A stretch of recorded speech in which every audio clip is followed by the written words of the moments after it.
former Georgia Bulldog. He joins us now. What went through your mind when you saw Nick Chubb there on the turf?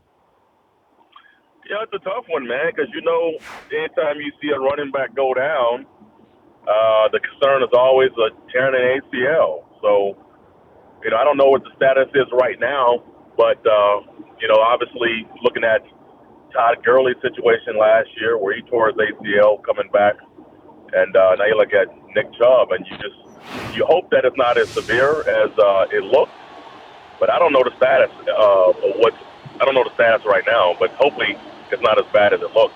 But Terrell, how do we, this argument, age-old argument about paying players, I just don't know how you do it. And you're going to pay somebody in the SEC, and are you paying somebody in the Pac-12 the same, and the Big 12 or the Big 10? I don't know how you do that. And what do you do for the kid at Boise State or Montana? How do you pay and make it worth their while if something would happen to happen to them?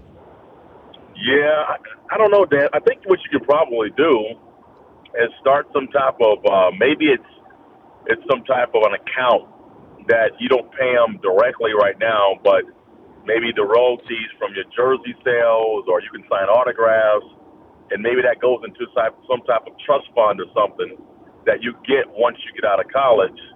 And if you had a big school like Georgia or the SEC, then maybe the NCAA has a pool of money that they pay into, like Social Security or something like that, where all the schools pay into this big old fund, and then it's distributed amongst the schools, again, once that player leaves.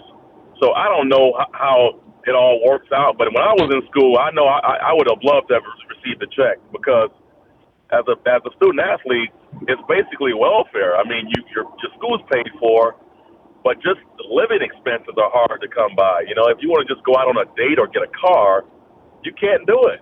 You can't work anywhere. So it's tough for players to go out there now, especially when you know that you're a year or two away from either playing in the National Football League where you can make money, and you're sitting there giving your services and your effort and all your blood, sweat, and tears for basically free. That's a hard idea for anybody to accept. So I'm all for paying athletes.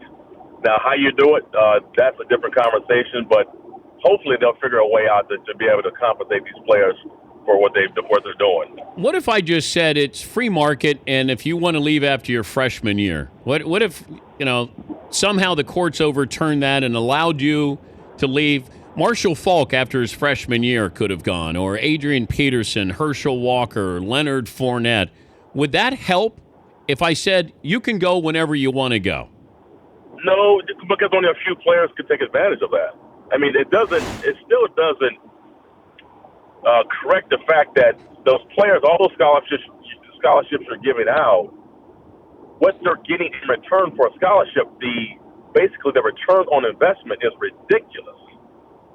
So you're talking about let's say it's a $50,000 a year scholarship, and that player's in school for 3 years. That's $150,000.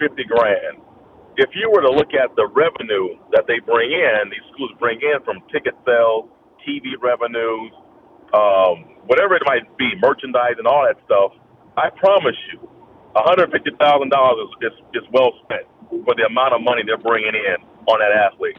So it's not the fact that they can leave early and go make that money up in the National Football League, because we know that few players could do that. It's not a lot that's doing that. So I don't think that's a good compromise. I still say pay all the players and athletes who are giving their services out in school, and especially if the school is benefiting financially from it. There's got to be.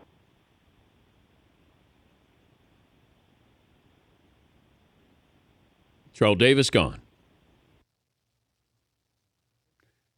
By the way, you can follow him at Terrell Davis on Twitter, and also the NFL Network, NFL HQ, starting at 8 a.m. Yeah, Paulie. Quick side topic. Fritzy, when Terrell Davis, the legendary Bronco running back, called in, Fritzy was calling him TD, as if they're old pals. Yeah. I am okay with that. Okay.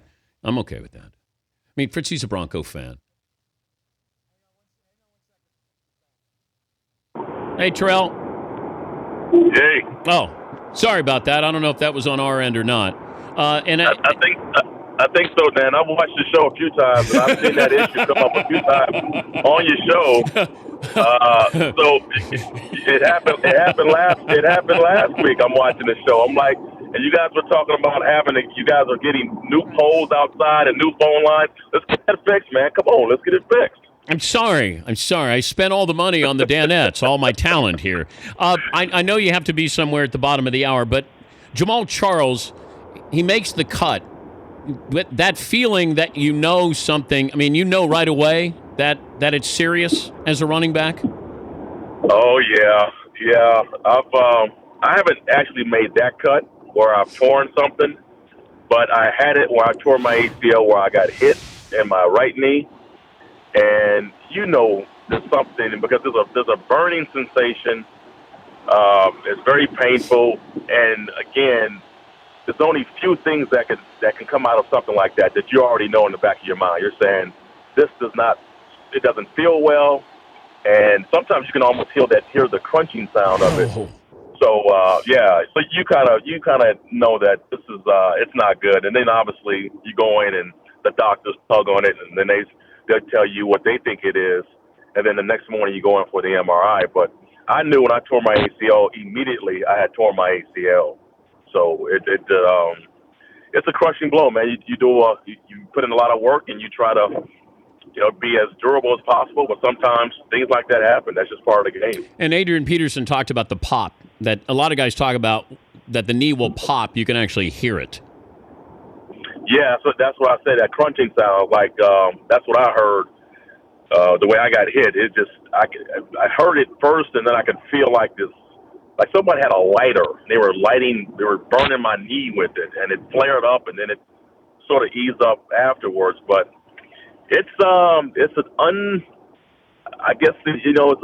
a unique, but I guess undeniable feeling that you're like I know it's just not good. And any back that's ever had knee problems, the only thing I'll take anything. Give me an elbow, give me a shoulder, give me anything, but just don't mess with my knees. Yeah, that's what guys talk about. You can hit me in the head, just don't hit me in the knees. Exactly. We much rather be concussed than to have a torn ACL, though, because we can work through that one. Hey, great to catch up with you again, and we'll try to get those phone lines fixed. I'll try to do that to you next time. Thank you, Terrell. Thanks, Dan. Appreciate it, man. All right, Terrell Davis.